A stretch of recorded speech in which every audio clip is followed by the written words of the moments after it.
le masa chuan comment na ka chirangin episode khazela lo lang tur an character te lo soi fe deuh te ti ka lo hmuwa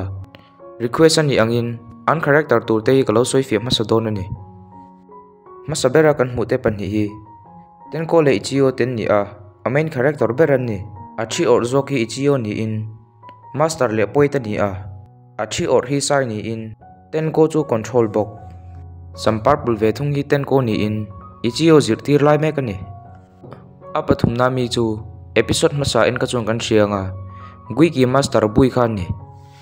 naw bang kan hmu le hi rui ni in thunder bi sani bok ato bera kan hmu hi nula le pitar tin kan soi meya achan chu supporting character an ni angin mingpon pelem lo ni a story tak tak han soi chan to ila abul chan na chu naw pang pakhathi lo lang aming chu rui ni in ale khabua thala komte chu lo en malmal a han hoi chu chuan a thut na tui pui kam vela tui tla lo bo khubreng i vamu sin chu in thak ichio chu mutna tang chuan lo har thut naw pang te rui chuan I tha mo lo ti ngal ichio chuan om dan te shep chu sathiam lo hle rui bok chuan tui pui kama ka thut la in I tui tla ka hmu che kala chok che ti chuan heta ka mutir che ni hi lo ti ngal ichio chuan lo sathiam ngal vet ten ko thil ti ni chu ring ngal rui ne na chuan mol ve deuh pakhat samsen I hmuem han ti chuta ten ko nge chu alo lang in tipolai deuh hian master lo har to mo huni khoral ve kalom te chu lo ti vel ichio chuan hnek le pop ten ko chuan midang she thei tur hian master ku thlak mang takin ni hi ti in han aw chula peter pakhathi lo lang ichio lo har to mo ti pa chuan rui ne na chuan vu in chu tui phone om don lo thu le an tui pui pathian in a ven tur thu te chuan lo sil ichio chuan tui pui pathian mo lo ti ngal peter chuan man lai tang to khan he island hi tui pui pathian in lo veng him to thina lom tin lo chang ichio bok chuan peter ne na chuan an pathian om na le an thil hu da na ti chu shet le shet lo chu lo zot peter chuan lo shavia hi ni in a soidana chuan an om na changa mun la lo te a om ni na soi rui chu om na kalpui tur chuan a hril zui ngal rui chuan min zui ru a han ti ve mei bok an kalpa chuan ichio chuan an island om na chu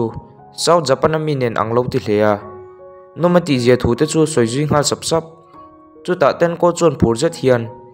helai munai om na chan chu keima wang ti ro lo ti ngal thuai avoi ni nan ne ka han lo le pop mai ni kha ichio chuan ten ko ni na chuan rui hi ama a om nge mi na om ti na lo zot ten ko chuan ni lowe a u mai che nei lom tin lo chang ichio chuan a u chu ka hmu bok si lo a lo ti ten ko bok chuan khoya emo zina niang tin lo chang ve mai bok ichio chuan ten ko chu rin lo deu wang chuan rui ne na chuan khoya nge I u chu om ti hin lo zot rui chuan therkar pakhati kokin chota so na lo ti a soida na chuan kumasa tun ang hun vela khan sawate thla la turin akala ma se tun thlengin na lo la let lo ni na soi ichio chuan I u chu photographer mo tingei zui ve lo I khua har thei viau nga lo ti ngal rui chuan a khua har vak lo thu le I fel tak tak ten en kol thu te chu lo soi ngal ten ko chuan soi ve in he island a om te hi chu anin ngei tu vek zel amal ka ring lo ti ve ngal thuai rui bok chuan a lo le thuna chuan alung oi lawang lo ti ichio chuan kha kha album mi tin ro zot rui u naw nu lom lo na tur bok chuan a u in thla lo lak ti chu hmu tir a chuang ve hle ni rui te chum hun pakhata in vocal rui chuan hei hi ni pathian ten an lo da tha chu ti chu ta ten ko chuan ka chen sian thil sakhat tak so bom chunga sona om ti min she tir thei ti na soi rui chuan ni edik so bom chunga son thuruk anda tha chu oma lom tialung oi lo mel taka soi chu ichio chuan lo hmu in thila lo thlen to dan te chu hrethiam ngal deuh sin dang hi lo lang peter chuan in bel ro lo ti al al tu ti shet lo chuan klom me lo ti ve bok chuta anwa thlen chuan tu dang ni lowin bui kha lo ni a zam lo deuh hian bui chuan khoya ngein kala kalau hak charger cheu lom tin ron outdoor peter chuan tungi ani ti lo she hek lo a khongai awanga in chunga hruailu tamai ni na in soi ve bok khongai tlak ani lo te lul ve nen ti in ichio chuan a phunzui sak ani kai chep chop to chuan tiang khan min ti thei lawang ti pa chuan a han ko bor bor hloma pa ngai de wan thut khom pa chuan ichio chuan engtin nge ilo kal thei tin a zot bui chuan kalo zui char char cheu lom tin chang bui bok chuan naro pui tak inei to kha tinge i kal bo te tin lo zot ichio chuan chu tiang hna nei lo thu chuan a chang chu ta bui bok chuan fiam thu lo te a han ti ichio chuan ka nei ma se ti tur poi mo zo ka nei awangin ka chaw san to ti na chang ve le bok chu thu an soi zo chuan ten ko chuan thu tak mel deuh hian a lu lo bu ngau a uan chun zom le ngal rui chuan ichio hne na chuan kapu mun tam tak ikal kwal tong tiro tin a zot ichio chuan chu thil chu kan hna zong zong kan zo fel huna aniang tin a chang ve mai rui bok chuan pol emo mi sual rol te hilawem tiang chu ma chon ta la let le ngai lo turin hanin ngai to chin te ti ise thiamang chumo han ti zui ngal bok ichio chuan achang chuan hlau ve thawe ma se tu mai kan baul han ngai lo thlenna kan nei le nge nge thin tu emo min lo ngak ring tu te bula chu wang chuan khoim huna po hlau lo wit ka kal thei ti na lo chang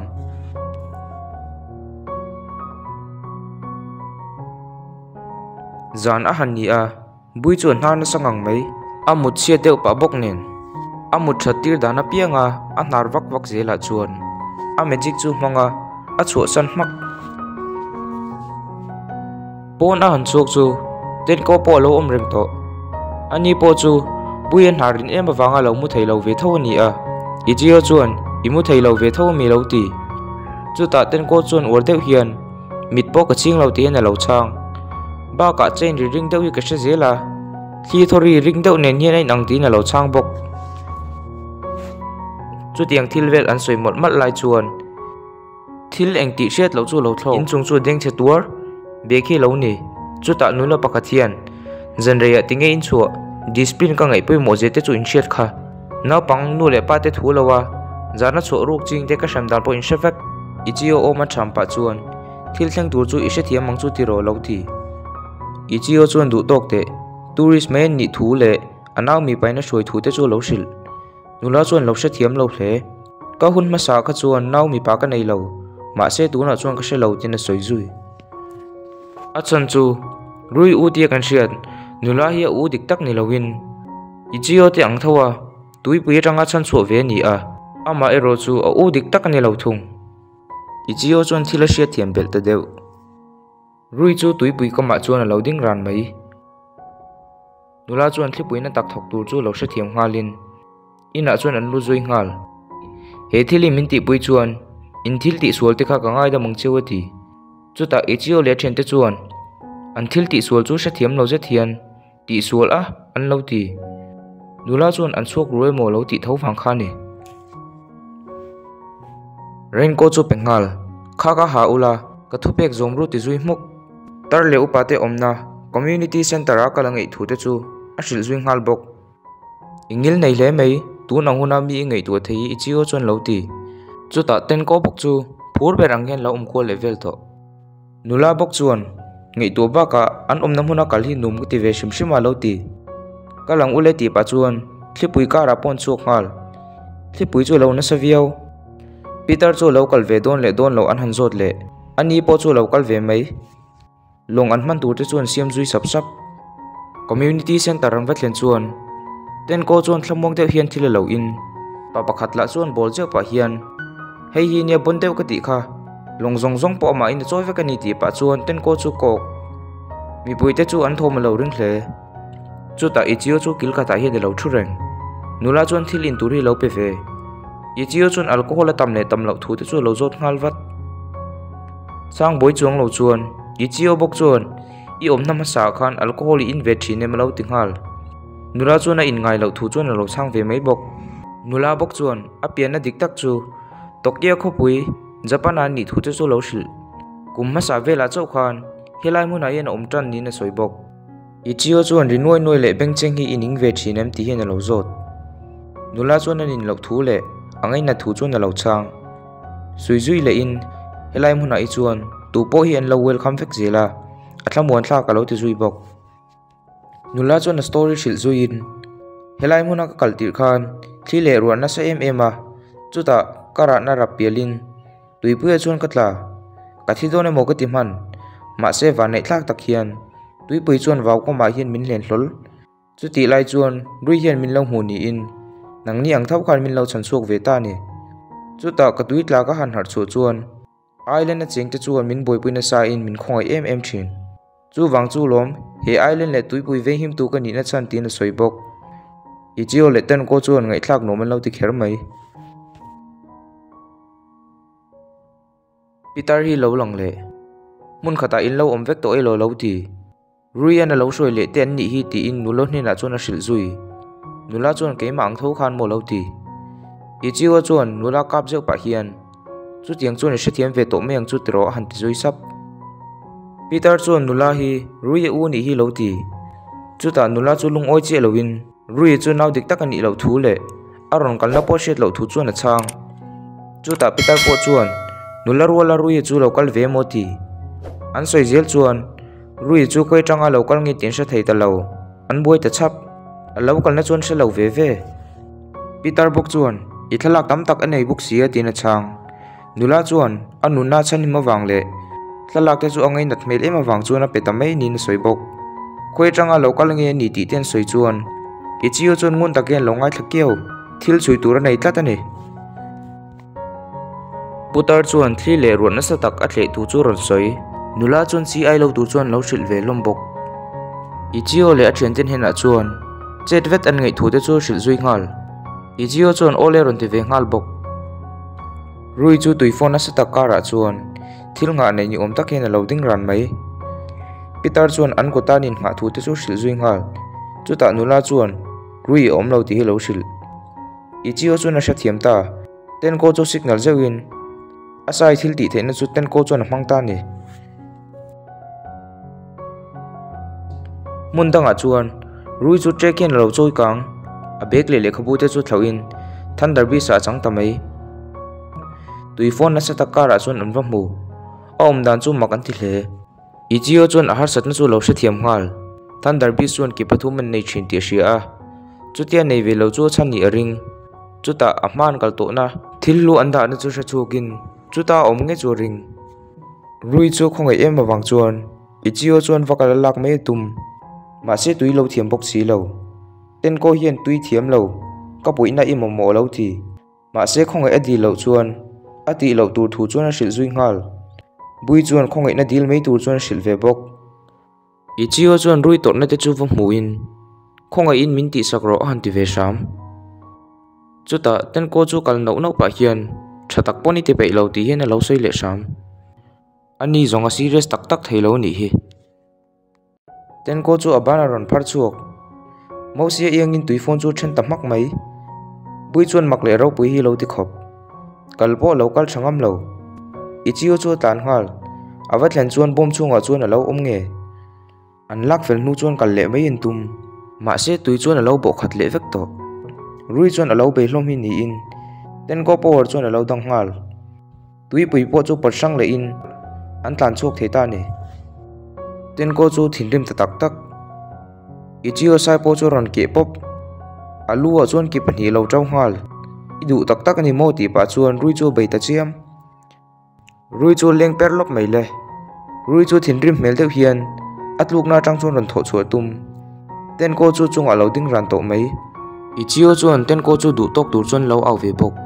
ma se ten ko chu control le chani to wangin eng ma se thei to lo khata khan lo ding la lo en mai mai ro ti ne lo chang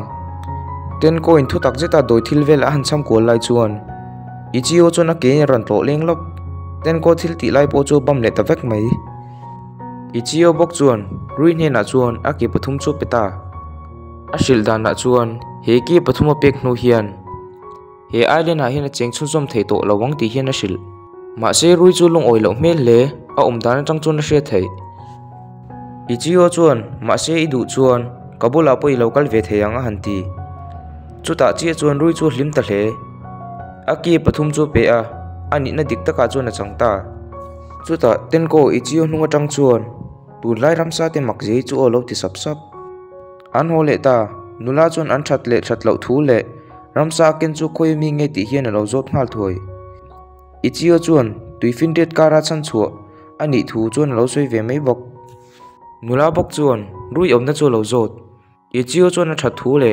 he island chu san tuma kal thuin lo shil a thalak pek te chu moi ti em awanga ataka va mu ve nge chu chak thuin a shil bok chu thu an she chuan nula chu hlim hle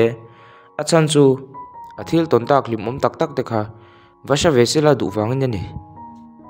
ti hian episode 2 na chu top le ta phota like le subscribe ka thei ngel lo la o ti chuan episode 3 thleng turi han enjoy la character thar kan hmu bel dona a purom viau don ani kan lo chang le theu don nia